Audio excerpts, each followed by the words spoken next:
श्री स्वामी समर्थ. तुम्हा सर्वांनाच माहिती की येत्या 10 तारखेला गुरुपौर्णिमा आहे. तर गुरुपौर्णिमेनिमित्त सर्वजण सेवेकरी पारायणला सुरुवातसुद्धा केलेली असणार आहे सेवेकरांनी. तर काही जणांनी सुरुवात केली नसेल किंवा त्यांना करायची खूप इच्छा आहे पण वेळच नाही. तर अशाने काय करायचं आहे, तर अशाने गुरुचरित्रातील 14वा आणि 18वा अध्यायाचं रोज श्रवण किंवा पठण करायचं आहे.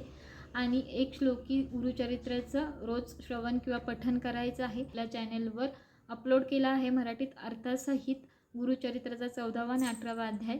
तर ते तुम्ही रोज ऐकू शकता गुरुपौर्णिमेनिमित्त, किंवा तुम्ही रोज ऐकलं तरी अतिउत्तम आहे.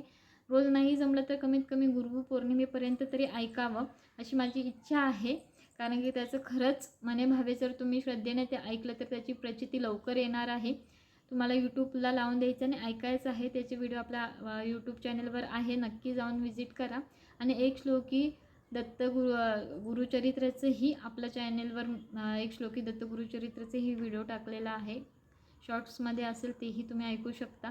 रोज ऐका, तुम्ही पठण करा, तुम्हाला जसं जमेल तसं करा.